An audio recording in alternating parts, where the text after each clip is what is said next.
Bonsoir à tous, je vous la fais en conseil municipal, il est 20h30. Je besoin d'une secrétaire. Madame Lacroix est nommée secrétaire. Au niveau des pouvoirs ce soir, M. Thibault donne pouvoir à Mme Lallemand. Mme Guérin donne pouvoir à M. Kubrick. M. Carl donne pouvoir à M. Brulon. Et Mme Robin donne pouvoir à M. Dillange. Concernant le conseil précédent, vous avez reçu un exemplaire. Y a-t-il des observations sur le texte? Pas d'observation, il est approuvé.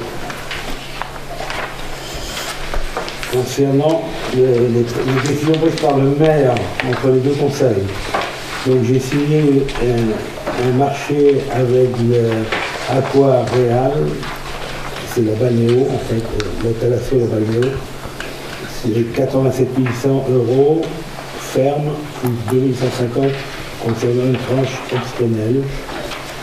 J'ai signé également concernant l'étude de diagnostic du schéma directeur d'assainissement avec la société Artenia pour un montant total de 140 980 € concernant la tranche ferme et une tranche optionnelle 7 100 €, une deuxième tranche optionnelle 1280, une troisième tranche optionnelle de 7 240.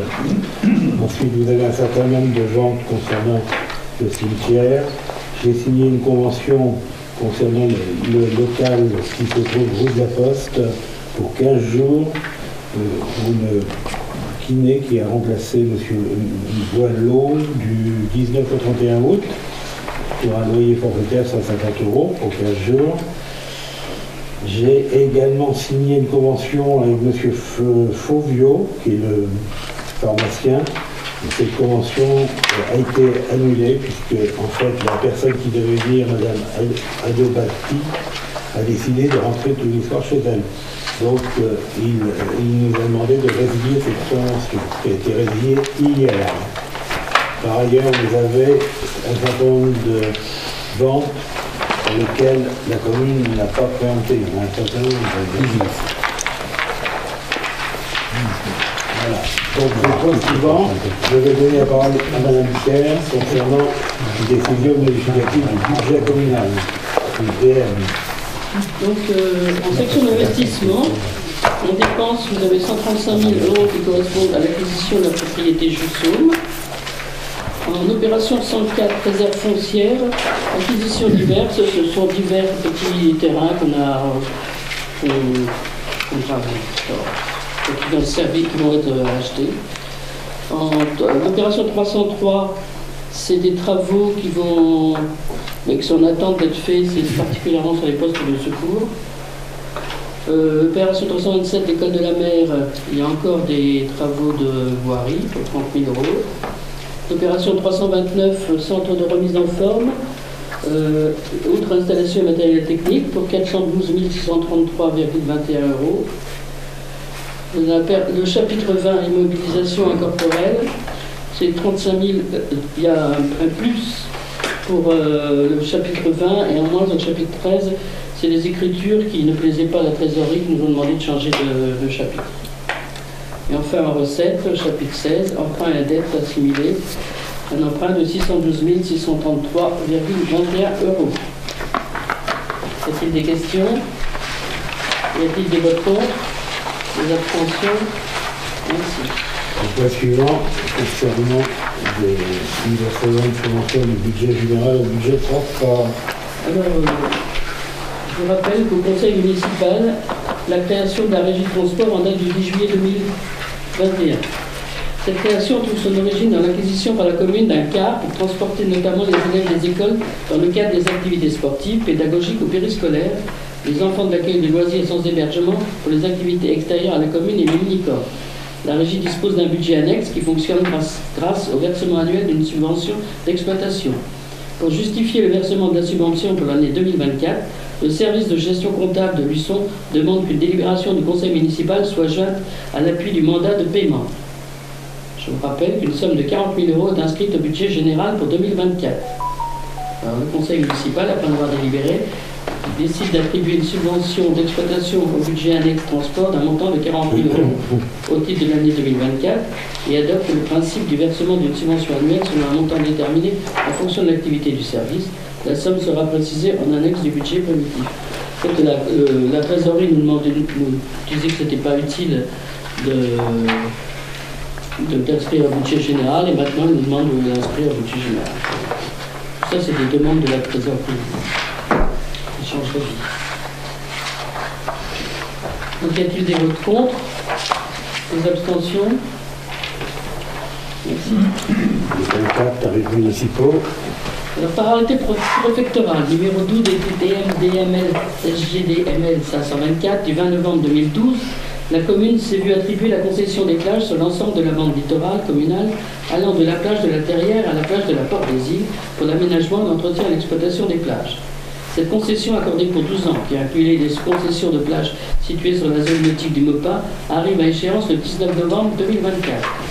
À compter du 20 novembre 2024, c'est donc la convention de transfert de gestion du secteur du MOPA signée entre M. le maire et M. le préfet le 12 juin 2020 qui s'applique pour les commerces et activités de plage situés sur la zone nautique. Dans cette perspective, un appel à candidature a été lancé pour l'attribution des emplacements destinés à être exploités sur la zone nautique du MOPA. En application du Code général de la propriété des personnes publiques, il est proposé de voter un tarif de redevance forfaitaire annuelle de 25 € au mètre carré, indexé chaque année sur l'indice INSEE des prix à la consommation, et une redevance complémentaire de 5% du chiffre d'affaires jusqu'à 100 000 € et de 3% au-delà. Par ailleurs, il est demandé une participation forfaitaire de fourniture d'eau et d'électricité des exploitants qui sont raccordés sur le réseau communal. Ainsi, la délibération numéro 08B0224 en date du 22 février 2024 est modifiée. Le conseil municipal, après en avoir délibéré, fixe la redevance forfaitaire annuelle d'occupation du domaine public communal pour l'exploitation commerciale à 25 € le mètre carré pour la zone nautique du MOPA, indexée chaque année sur l'indice INSEE des prix à la consommation, et la redevance complémentaire de 5% du chiffre d'affaires jusqu'à 100 000 € et de 3% au-delà. Fixe à 25 € le mètre carré les activités nautiques de la plage centrale, du parking de la Terrière et les autres sites. Fixe à 12 € le mètre carré pour les installations dans la zone du plan d'eau. Fixe à 17 € le mètre carré pour le local de stockage de la Porte des Îles.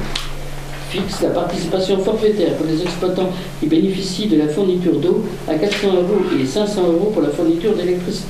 À 400 € et à 500 € pour la fourniture d'électricité. Dit que cette tarification sera applicable à compter du 1er octobre 2024 et autorise M. le maire à signer les documents correspondants. Y a-t-il des questions? Non, on n'a pas les mêmes textes. Il y a un rajout.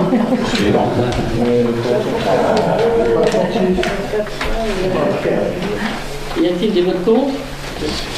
Des abstentions? Alors, le point suivant, l'aérodrome. Par délibération du 31 juillet dernier, le conseil municipal a approuvé la convention fixant les modalités de transfert des biens édifiés ou mis en place sur ses fonds propres par l'association Aéroclub de la Tranche-sur-Mer, sur le terrain formant l'aérodrome. En 2002, M. Vincent Barrault a bénéficié d'une autorisation d'occupation temporaire, AOT, du domaine communal sur l'aérodrome, afin d'édifier un bâtiment de type hangar pour y stationner des aéronefs. En 2020, pour la somme de 8 000 €, M. Barrault a cédé à M. Johannes le hangar démontable qui lui a été permis d'édifier sur l'enceinte de l'aérodrome. M. Johannes a alors bénéficié d'une nouvelle AOT pour stationner son aéronef dans son hangar. Le hangar acquis par M. Johannes auprès de M. Barrault, ayant été édifié sur le terrain de l'aérodrome dont la commune est propriétaire, revient donc à celle-ci, au même titre que les installations construites ou mises en place, hangars et modulaires, par l'aéroclub sur ses fonds propres qui ont été transférés à la commune. Il est proposé au conseil municipal d'approuver le transfert de propriété du hangar M. Johannes à la commune, moyennant le versement d'une indemnisation de 5 000 € à M. Johannes, de fixer le montant de la redevance forfaitaire annuelle à 1 500 € par aéronef stationné dans un des hangars de l'aérodrome. Le conseil municipal, après avoir délibéré, approuve la convention de transfert du hangar de M. Johannes à la commune moyennant le versement d'une indemnisation de 5 000 €, fixe le montant de la redevance forfaitaire annuelle à 1 500 € par aéronef stationné dans un des hangars d'aérodrome. Il autorise M. le maire à effectuer toutes les démarches et à signer tous les documents nécessaires à la bonne exécution de la présente délibération. délibération. Y a-t-il des questions? Il y en a combien? Il y a combien? 5 ou 6? 5 ou 6? 5? Non, mais dans le regardant il y en a plein. Pour le moment, il y en a qu'un. Il n'y a que le sien. Il y a que le tien. Non, mais dans les autres hangars, il y en a quelqu'un. Il y avait pas les deux hangars déjà. Oui, oui. Non, mais il y a aussi les 1500 €, c'est pour les autres hangars. Oui, d'accord. C'est pour tous les avions. C'est pour tous les avions qui sont garés là. Qui sont permanents. Oui, Ah, moi j'avais la liste aussi. Là. ils étaient 6, hein, c'est ça, il me semble qu'il y en avait 6. Pour les deux hangars. Hein? Oui, les deux. Les deux hangars. Les trois. Les deux hangars. Non, il y en a trois. Les deux hangars. Y a-t-il des votes contre? Des abstentions? Oui, je pense qu'il faut que je le retire. Ah oui, quelque part là. En paro, pas paro. Hein? Je ne t'en pas parce que tu as raison dedans.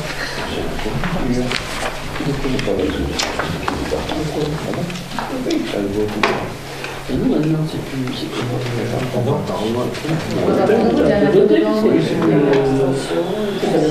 Mais c'est plus géré par l'association. Tranquille. Un hangar qui appartenait pas. Non, mais pour le prix de la, comme je disais, pour le prix à l'année de l'avion, comme j'ai un avion dedans, Ah oui, oui, il faut ça, sortir. oui, je peux pas. Ah oui. Il faut sortir. Et alors, faut que tu sortes. Faut que tu sortes. Elle a rien dit, elle va faire un tour. Non, on n'a pas répondu. Non. Donc maintenant, vous pouvez voter. Donc, y a-t-il un vote, des votes contre? Des abstentions?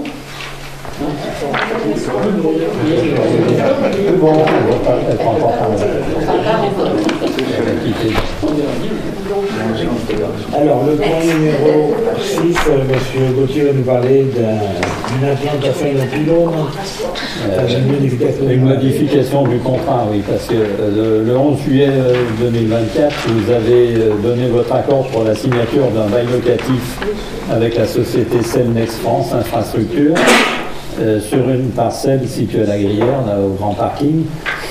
Et donc, dans la rédaction de ce contrat, une erreur de référence cadastrale s'est glissée, c'est-à-dire que il était inscrit dans la parcelle ZA 468, alors que c'est la parcelle ZY 179.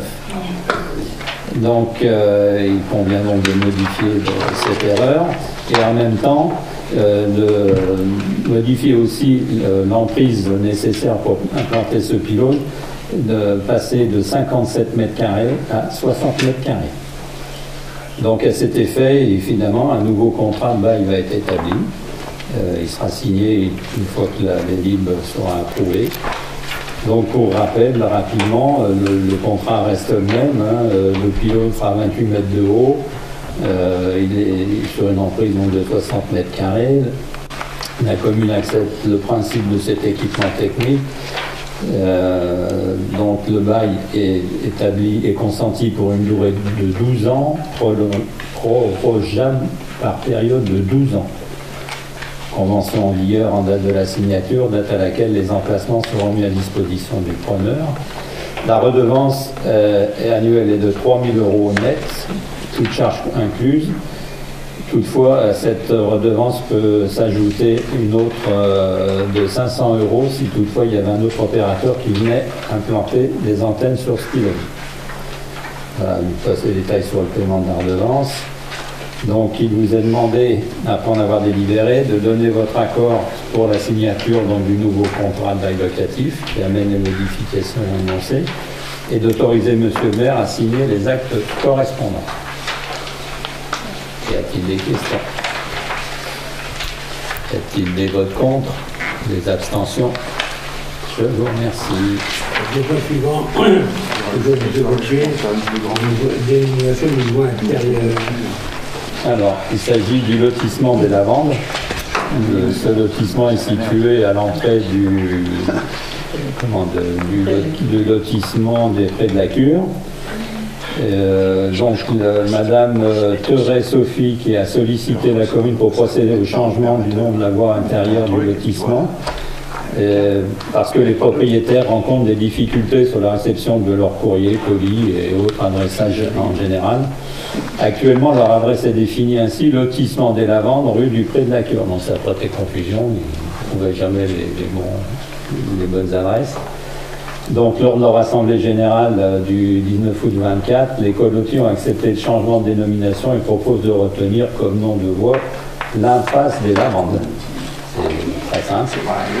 Donc, vu le procès verbal de l'Assemblée générale, vu le procès verbal de l'Assemblée générale annuelle et de l'Association syndicale du lotissement des Lavandes du 19 août 24, vu la demande de la présidente de l'Association syndicale du lotissement des Lavandes du 25 août, et vu l'avis favorable de la commission d'urbanisme, le conseil municipal, après avoir délibéré, approuve la dénomination de la voie intérieure du lotissement Lavande, impasse des Lavandes. Voilà. Vous êtes tous d'accord, ça ne prendrait pas le choix. Y a-t-il des questions? 6, ouais, ils ne sont pas nombreux. Y a-t-il des votes contre? Des abstentions? Merci. Alors, le point numéro 8 est retiré. Il n'est plus concerné puisqu'on s'est mis d'accord avec Vendée Habitat. Ils sont venus sur leur décision à 55 ans pour le bail amphithéotique, pour la construction des 10 logements. Et ils ne touchent pas au bail amphithéotique précédent, qui voulait modifier et ramener à 85 ans, comme celui qui souhaitait. Donc on a négocié avec eux cours en route et donc ils sont venus. Donc j'ai signé ce matin le permis de construire qu'on avait annulé. Donc ça ne retardera pas les travaux, ils vont commencer au mois de janvier. Donc il n'y a plus aucune raison de délibérer sur ce problème-là. Donc le point suivant, c'est M. Brulon qui va nous parler d'une aide à une psychologue. Alors donc, dans un contexte national de désertification médicale et de pénurie des professionnels de santé, la municipalité a engagé une politique de santé afin de maintenir et développer une offre de soins pour les résidents permanents et secondaires, mais également pour répondre aux besoins des vacanciers. Ainsi, la commune a repris la gestion du cabinet médical et a participé à l'installation du nouveau médecin généraliste. Ça, tout le monde le sait. Madame Marie-Ange Missielli, psychologue clinicienne, souhaite s'installer sur la commune et s'est rapprochée de la ville pour l'aider dans ses démarches, notamment pour la recherche d'un local pour accueillir son activité. Madame Missielli a finalement trouvé un local situé rue des Maisons-Neuves, appartenant à un particulier, et sollicite la commune pour une participation financière au loyer de l'immeuble pendant la première année d'activité. Vu les articles L 1511-8 et R 1511-44 du Code général des collectivités territoriales précisant les modalités d'aide à l'installation des professionnels de santé par les collectivités, considérant qu'il y a peu de professionnels de santé dans ce domaine dans le secteur, considérant l'intérêt général pour la commune de saisir l'opportunité de cette installation, il est proposé au conseil municipal de participer financièrement au paiement du loyer mensuel de 330 € demandé à Mme Missielli à hauteur de 150 € par mois sur les 6 premiers mois. En contrepartie de l'aide accordée par la commune et conformément à l'article R 1511-45 du CGCT, Mme Missielli s'engage à exercer son activité sur la commune pendant une période minimale de 3 ans. Voilà. Est-ce qu'il y a des questions? Oui, moi j'en avais, je t'en ai posé une tout à l'heure. Qu'est-ce que c'était qu'une psychologue? Psychologue clinicienne. Oui. Et qu'est-ce qu'il y a l'éventail des psychologues? Alors, psychologue scolaire, c'est, je crois, 2 ans, essentiellement pour passer des tests. Bon, il y a l'apprentissage de développement psychologique des enfants, mais surtout des tests. Après, il y a 3 ans d'études, normalement, autrement. Et psychologue clinicienne, c'est 2 ans supplémentaires où on fait de la pathologie. Alors que les autres psychologues ne rentrent pas dans le détail des pathologies médicales et neurologiques et psychiatriques. Là, c'est 2 ans supplémentaires. Donc, une psychologue clinicienne fait 5 ans d'études. Voilà. Merci. Donc, le conseil municipal, après avoir délibéré à l'unanimité, approuve la participation financière de la commune pour l'installation de la Missielli aux conditions précitées, autorise M. le maire à signer la convention pour l'installation. Est-ce qu'il y a des votes contre? Des abstentions? Merci. Le point numéro 10, M. Escalbert. D'horloge, d'armoire. C'est pour les maîtres de l'horloge. Rénovation Hollande armoire 014 de la Casse Nouvelle. Dans le cadre des visites d'entretien et de maintenance des équipements d'éclairage public, il convient de changer une horloge dans l'armoire 014 rue de la Casse Nouvelle. Le CIDEV est chargé de ces travaux, dont le coût est estimé à 560 € hors taxe, conformément à la convention LRN 294 24 00.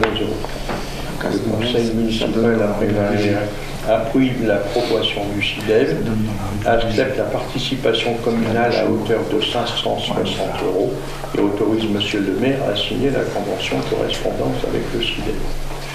Voilà. Oui. C'est des questions. Ça donne dans la rue de la Vigie. Ah oui. Oui, donc, à la derrière. Y a-t-il des votes contre? C'est juste au phare. Au phare, si. C'est juste derrière le phare. Oui, c'est bien, chez moi. Le point numéro 11, c'est questions diverses. Donc la minorité nous a posé des questions, j'ai répondu. Est-ce que ça vous convient ou vous voulez qu'on les revoie ensemble? Si vous voulez. Donc la première question, donc, ça concernait justement la location du local, de l'appartement idéal pour le pharmacien, mais on y est revenu comme j'ai indiqué tout à l'heure. Donc la convention est caduque, puisque sa pharmacienne qui est là pendant la période de maternité de sa pharmacienne actuelle décide de retourner chez elle tous les soirs.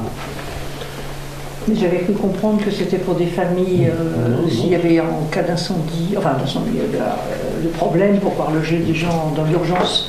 C'est pour ça qu'on... Non, pour loger des gens dans l'urgence, on a l'hiver 17 bungalows. Ok, d'accord. Donc on les met dans les bungalows. Oui, oui. Je ne savais pas qu'il y avait des choses de prévues. Et ils sont chauffés. Chauffés. Donc il n'y a personne dans cet appartement-là, idéal? Non.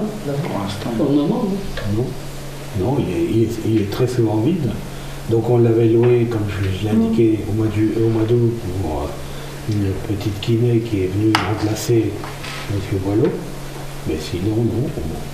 On l'utilise quand on emploie une personne qui n'a pas de logement, le temps qu'elle trouve un logement, elle loge là.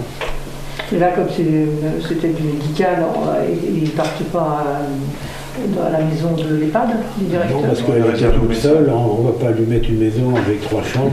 c'était un peu plus. Donc là, il y a C'était bien. une chambre.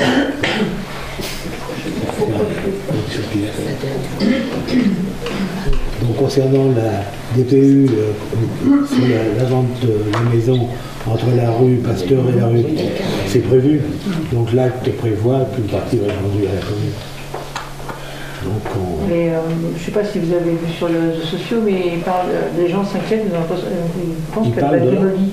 Les gens disent qu'elle va être démolie. Dès que la maison? Oui. Oui. Oui. ils vont en Elle sera, je sais pas. elle sera démolie. Déjà on est obligé parce que pour faire le pan coupé, il faut en prendre déjà un moment. D'accord. façon, Je croyais que vous n'aviez pas tant d'alignement. Si, en même temps que le pan coupé, il y a un alignement dans la rue Pasteur D'accord. pour s'aligner par rapport à la maison de derrière. De toute façon, la maison que j'ai construite, ça n'a rien à voir avec celle qui va passer. D'ailleurs, certainement. le permis de construire est en cours d'instruction et il y aura un permis de démolir en même temps. Donc sur le point numéro 3, je vais répondu aussi. Donc on l'a mis puisque vous avez fait des remarques et qu'à juste titre. C'est pas des remarques, Non, pas vous. Il y a quelques années, enfin quelques mois, M. Thibault nous avait fait une remarque en disant vous lancez des appels d'offres et vous n'inscrivez pas en compte le montant. Donc cette fois-ci, on a inscrit en compte les montants, on a fait des appels d'offres et donc tout ça sera payé en 2025, donc on ne le met pas dans la PCP puisque les APCP s'arrêtent en 2025. Oui. Et d'ailleurs, il va être prévu, et pour ceux qui le souhaitent, dès mon retour, là, dans 8 jours, on va organiser une visite du centre de remise en forme.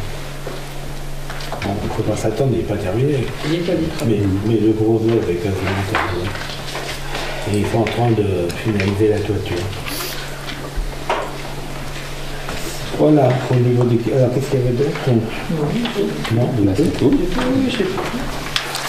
Donc, le point numéro 2, c'est le rapport. Il y a 3 rapports d'activité. Il y a celui de la communauté de communes, il y a celui du CNFPT et celui de Monde Habitat. Ils sont à votre disposition si vous êtes très intéressé par la lecture de ces documents. Vous les avez à disposition chez Stéphanie. Y a-t-il des questions diverses?